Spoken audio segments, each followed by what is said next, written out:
Hello, everyone, and welcome to this willkommen, and introduction to Block Party number 114.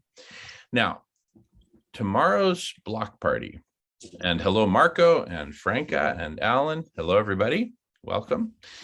The main thrust, the main focus of Block Party 114 is going to be, we're now in the planning and scheduling and invitations for the tour of Ireland, the second half of July. And we're zeroing in on the dates of July 18th through the 22nd, and then the 25th through the 27th. So that week and a half period. The 18th through the 22nd is Monday through Friday, and then the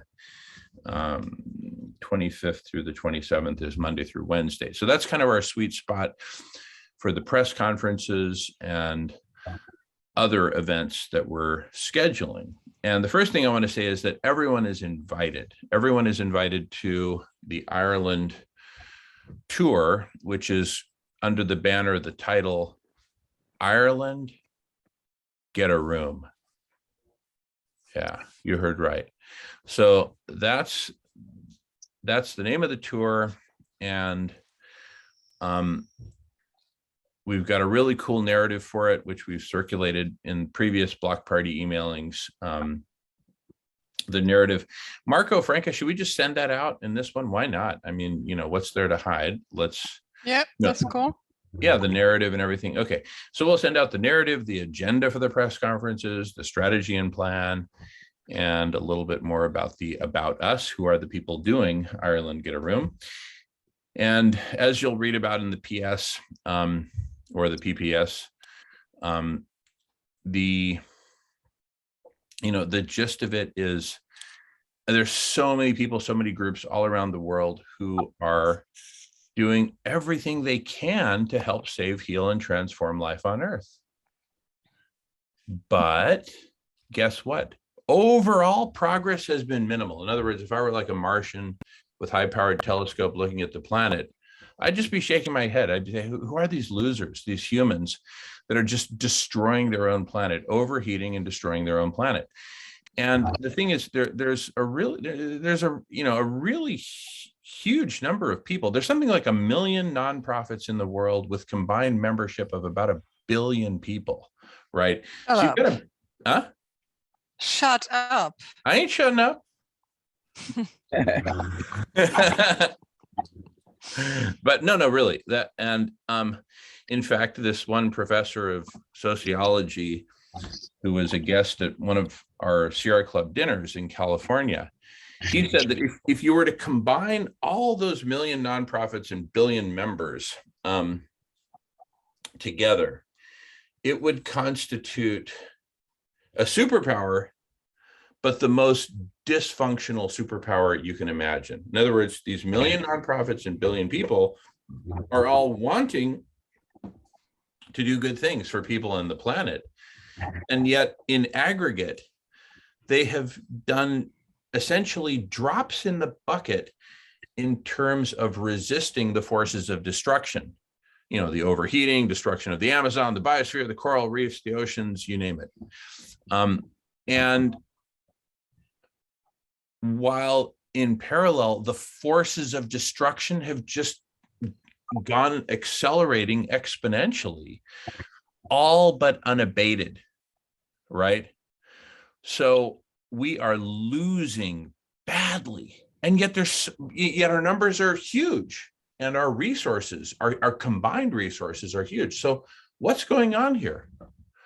What's the problem? The problem is we are completely disconnected and fragmented as a body, as a superpower, right? We're like a super failure, not a superpower. And the reason is because, this is like a Monty Python skit, except it's a true story, right? It's not some made up comedy. It's a true tragicomedy that's unfolding in front of our very eyes. And the problem is that all of these nonprofits, or almost all of them, and all these individuals and scientists and engineers and everyone working towards a better future, we have all consciously or unconsciously bought into this game of competition, hoarding, right? And capitalism, right? And so these million nonprofits are, and this is an oversimplification, but it's nonetheless true, that these million nonprofits are competing with each other for resources, for money, for donations, for key people, for resources, for access, for this and that, right? Connections and all that. We're competing with each other. And, you know, that's the big tragedy. We should be working together. What I'm saying is so obvious. Okay, well, Sherlock, Einstein, how do we shift and start to work together, start to come together and work together? Well, here's a scenario. Just imagine that half of these nonprofits suddenly banded together and like really truly created something amazing, and the other half kept competing with each other and with the half that banded together. Who do you think is going to be more successful? The half of the nonprofits that banded together, or the half that are still in this competition mode? What do y'all think? Yeah, definitely the ones that band together. It's so obvious. Of course. It's so obvious. Okay, so if that's true, all right, think of that as kind of a midpoint. The midpoint is that half the nonprofits are banding together, working together, collaborating, sharing information, sharing resources, not necessarily all merging together into a single nonprofit corporation, but at a minimum, working together and collaborating, right? And so if that's the midpoint, now we can begin to imagine a pathway towards that midpoint. And then we can imagine crossing that midpoint and taking it all the way, right? So how would we start? Well, we're starting by having conversations with each other. We're inviting not just all the nonprofits, but all the people of the world to a conversation, to join together, to band together, first in conversation. Let's first just start talking with each other. And out of that, I mean, you can imagine, I'm getting all this feedback, so I'm going to start muting people. I'm going to become a mutant. And feel free to unmute yourself when you want to say something. But so if you think of it as kind of like an incremental journey towards banding together, towards working together, towards unity, you know, the first step is conversation. Let's imagine working together. Let's imagine what it would be like for humanity to come together and band together and, you know, do something amazing together. And that, what we're doing is we're saying, okay, how do we kick that off? How do we start this whole process of humanity coming together? And we have determined through months of conversation about it that Ireland is the best place in the world to do that. Why Ireland? Ireland has the best conversational culture in the world that we know of. They're a relatively homogeneous people, meaning that they know how to talk with each other without like offending each other, right? Take the United States. I was on an airplane a couple of days ago and I was talking with this neurologist, and I described for him what it was like in San Francisco. Like we were both flying out of Cleveland, Ohio, which is a really nice culture. People can just talk with each other and it's great and it's fine. The way I described San Francisco, before you can even open your mouth, right, you have to first go through about 20 different filters. Okay, am I going to offend this group? Am I going to offend that? Am I going to say something that's not PC relative to this criteria? And after you finally go through those 20 filters, what comes out on the other side? Nothing. And so what do people do in San Francisco? They end up just looking at their phones and scrolling through their phones. It's kind of like, what's the point of conversing if you can't say anything? You see what I'm saying? We're all tied up in knots. Well, guess what? In Ireland, it's the opposite. people get into it. They get into the conversation and they root right down to the truth. They don't like having the wool pulled over their eyes. They like to root down to the truth. What is the truth? And the way they get to the truth is by talking about it.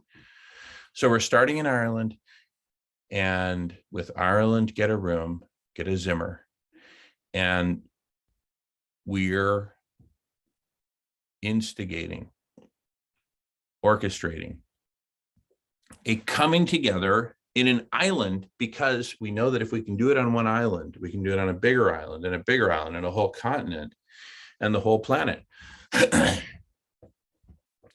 But we got to start somewhere where conversation actually works, where it actually happens. And that's Ireland. And the fact that it's an island is a big plus. The fact that there's homogeneity is a big plus. The fact that they have this rich culture of conversation, huge plus. And so now the step the big step in Ireland that we're taking, because all these conversations are happening all across the island already, it's just that they're fragmented. So we're saying Ireland, get a room, which is code for Ireland, come together, bring these conversations together and in a network of conversations that's hyper connected, thus setting an example that the rest of the island can follow. See, more and more people will join in to this kind of growing glob of hyper-connected conversations. Back in my pre-vegan days, when I was in kindergarten, we once took this big jar full of cream, like fresh cream, and we shook it. We passed around, every kid shook it for a bit, and globules of fat started to form. And then in the middle, this big ball of butter formed. And then we spread it over our toast, and every kid got a piece of toast with butter on it. And it was just amazing. I was like, wow, this is like magic. A similar thing is going to happen in Ireland. See, because right now you've got all these isolated, think of a molecule of butter fat as being an isolated conversation. You shake it up, they start to come together. And they'll form clusters here, there, and everywhere. And then those clusters will figure out how to connect. And ultimately, we'll have one big vegan butterball of a universe of hyper-connected conversations. That's where we're going with all this. That's where this is headed. So anyway, that's kind of our strategy and plan in a nutshell.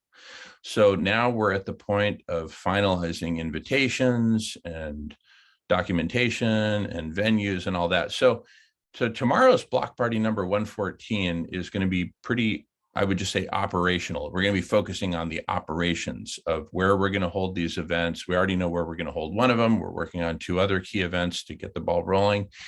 And so this is history in the making. So come join us, and you can then say to your grandchildren later, number one, you'll be able to have grandchildren because we won't all be dead. And number 2, you'll be able to tell your grandchildren, hey, I was there when we were planning this whole thing out. So please join us. And with that, I pass the talking feather. Any questions, comments, emotional outbursts, etc.? I think that was all really awesome and informative, up to the point that I don't think you mentioned at all what the conversation, the important conversation is that needs to be had. The situation where we are with our global warming and that driving us into the 6th mass extinction, and the fact that not very many people have a real grasp of what that looks like and how soon that's going to happen. So this is a conversation to inform people about that, and the fact that there are solutions out there that we could implement to prevent the 6th mass extinction that we are well into at this point. And that's the conversation. That's the whole conversation. Explaining, giving all the information we have and have accumulated over, some of us more than 10 years, and sharing that, and sharing that it's not hopeless yet, but it's close. If we don't all have this conversation to its best outcome where we save life on this planet, we won't have life on this planet anymore. So that's the conversation. So it can be scary, it can be interesting, and it needs to be had. We need to have this conversation. So come join, learn, educate, teach us. If you know something we don't know, teach us. And that's our offer. Come join the conversation and we'll all be better people for having it. So check the link below, and it's a 24-hour collective intelligence block party. Me being here, being able to share what I just shared is adding to the collective. And when you come and join us at any point over the 24 hours, starting at 7 a.m. Pacific time every Friday until 10 a.m. Pacific time Saturday, join the conversation. And with that, I pass the talking feathers. Beautiful, beautiful. Thank you, Marco. It's interesting that you mentioned, hey, we haven't talked about the things that are these really important topics pertaining to the destruction of life on Earth and what needs to happen to stop and reverse that destruction. And part of me says, yeah, you're right. We got to talk about global war. I mean, in my mind, there are like three main things driving the destruction. There's the overheating, there's animal agriculture, which is the biggest driver of the destruction of the biosphere aside from global warming. So separate those two out, global warming and animal agriculture, right? Global warming doesn't cause animal agriculture.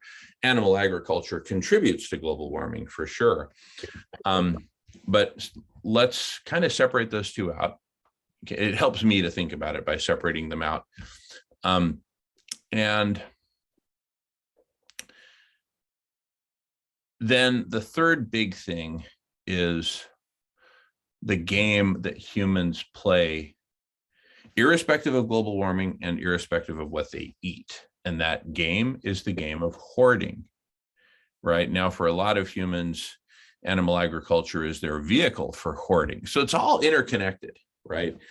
But still, those are the big three: animal agriculture, global warming, and the all-day monopoly game. But beyond those big three, there's a long tail of dozens, hundreds, thousands of other problems, forcings of destruction, causes of destruction. And we need to look at all of those. And but aside from global warming, which has straightforward solutions, and eliminating animal agriculture, which also has straightforward solutions, both of these have very straightforward solutions. Aside from that, in my mind, and maybe I'm just ignorant, but in my mind, the other major problems, including the problem of hoarding and this game of hoarding that we're all seemingly trapped in, all those other problems don't have as straightforward a solution as global warming and animal agriculture.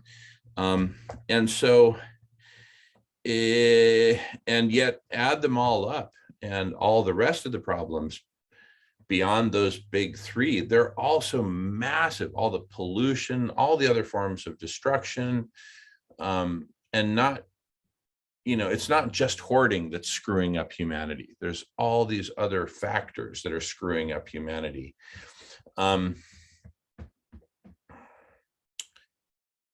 So it's really not clear exactly what we need to do other than addressing global warming and animal agriculture.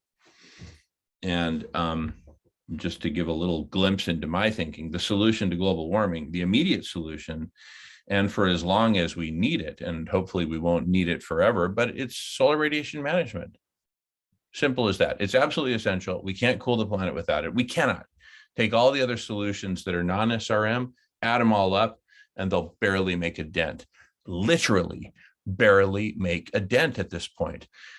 including eliminating animal agriculture, because we're just overheating on such an exponential tear at this point that it's like a runaway train that's accelerating, and it's currently at 170 miles an hour and accelerating, and it's only a mile away from Chicago. Right? Whoa, I mean, we basically need to drop a mountain in front of that high-speed freight train in order to stop it. Well, SRM is the only mountain on Earth capable of getting in front of the freight train. So voila, SRM. That solves global warming. It solves it. It reverses it. It will actually cool the planet and thus buy us time to do all the other things that we'll need to do so that we can eventually retire SRM. Once, decades or centuries from now, once we finally sequestered all the carbon that we need to sequester and we've eliminated animal agriculture, which we can do very quickly. I'll talk about that in a second. Once we've done that, and we've sequestered all the carbon, and we've refrozen the Arctic, we can retire SRM. Why? The Arctic is natural SRM. Anyway, but for now, for short term, we absolutely need it. There's no way that we can cool the planet without it. All right. So SRM is the singular immediate solution to the immediate global warming problem. We've run out of time and we've run out of options. That's the only option that'll work. As far as eliminating animal agriculture, we found the singular solution to that too. It's called food healers, and it's very simple. So here's the thing. The program for tomorrow for the block party, we're still going to, go through and talk about these different specific topics like food healers, like SRM, et cetera. But for the vast majority of our time during Block Party 114, we'll be directing even those topics at Ireland and using a lot of the time in those slots to work on the actual Ireland program, the scheduling, the communications, et cetera. So that's the gist. But beyond those two big, simple solutions, SRM and food healers, what is there to do? We don't know yet until we talk about it. Marco, how are we going to eliminate capitalism? How are we going to eliminate greed and hoarding? You tell me. You tell me. Yeah, those are tall orders that we're going to need some time for. And if we don't solve the first issue of the global warming, we don't have to worry about those other problems. Yeah, that's right. Yeah, the big two are really, really massive at this point. They're like the most immediate. I mean, we can live with capitalism. Listen, if we cooled the planet and eliminated animal agriculture, the truth is we could live with capitalism, at least for a few more years. But we can't live with global warming for even one more year at the rate it's going. We cannot, right? Similarly with animal agriculture, it's destroying the biosphere. Between that and global warming, it's just destroying the biosphere. Finito. We will not have habitat 1 year from now. That's right. Capitalism we can live with. I hate it.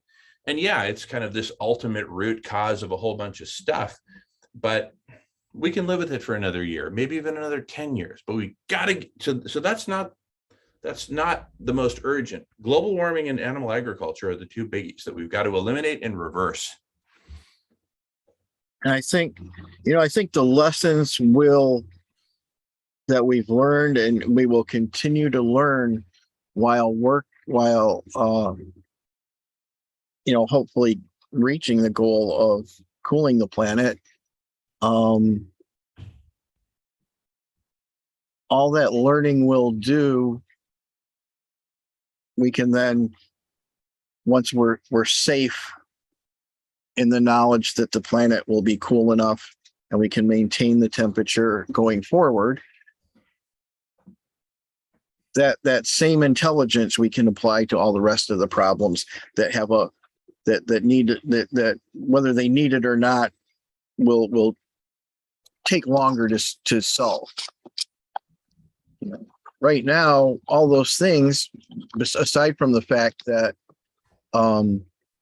we won't have to worry about them because we won't be here if we don't solve the first problem, is we'll have time to work on those things.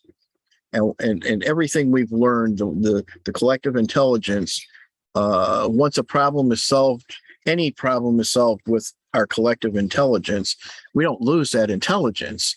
it's a base to build on to move towards the next problem and solve it. So That's exactly right. That's exactly right.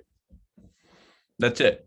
Yeah, the intelligence that we're going to build by solving global warming and eliminating animal agriculture, we can apply to any problem. Yeah. Right. And of first course, step is to survive. Step and number one. And the first step towards survival is conversation, coming together in conversation, just like we're doing right now. Yes, yeah, absolutely.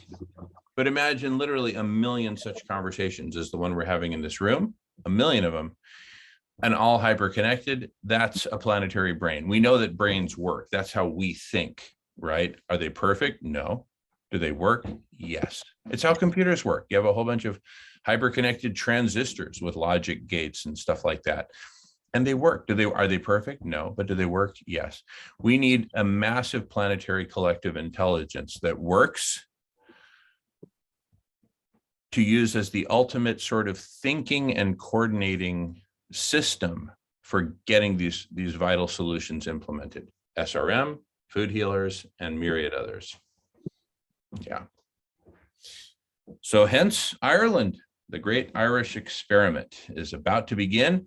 Be there. And one last thing I want to say, in addition to joining our meetings, our block party meetings, if you're either in Ireland or near Ireland, or you can get there, please plan on being there and join us and let us know that you're going to be there so we can plan on your being there and work together towards making Ireland absolutely amazing. So if you're interested in saving your life, your family's life, and life on Earth, please join us tomorrow for Collective Intelligence Block Party number 114. Isn't this fun?